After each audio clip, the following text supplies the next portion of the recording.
I'm Christian with Vision Interactive here at Dallas Digital Summit 2017 with Melanie Deziel. Thanks so much for being with us. Yeah, thanks for having me. Awesome. So you have a session coming up. Can you tell us a little bit about it? Yeah, absolutely. So I'm going to be talking about how marketers can think more like journalists and hopefully share some of the tools and tactics that I picked up in the world of journalism that can help brands tell more authentic stories. Awesome. And you're big, obviously, in the world of native advertising. Can you tell us a little bit about that for people who don't know? Yeah, absolutely. So brands typically are used to telling stories on their owned properties, right? On their website, on their social channels that they operate. But native advertising in a publishing context is an opportunity to tell stories on a publisher's website, in a magazine, in a newspaper.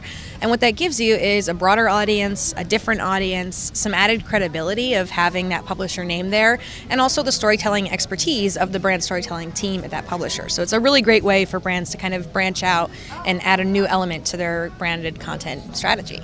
I'm sure it's always developing. Are there any predictions for 2018 coming up that you think native advertising is going? Yeah, it's so tough because we're all sort of learning on the fly, right? There's always something new that we're looking into.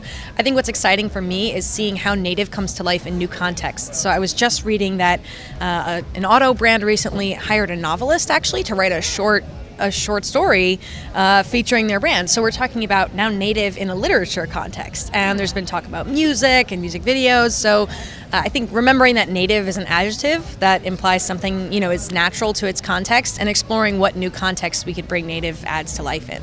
Awesome. So for your session coming up, what's the biggest takeaway that people should go home with?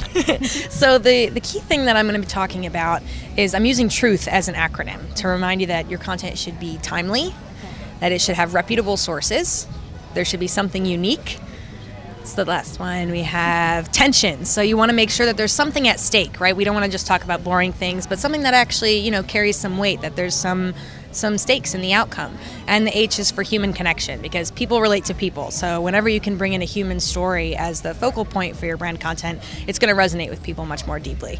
Awesome. And what are you working on personally coming up soon? Yeah, I'm really excited for 2018. I'm actually working on a course that I'm developing from scratch, which is a lot more work than it seems, for Fairleigh Dickinson University, a master's course in content marketing. So getting to take all the things that I've learned and put them in an academic context is an exciting new challenge for me. And can we get access to this? Sure, yeah. You'll have to check it out. The course launches, I think, at the end of January 2018.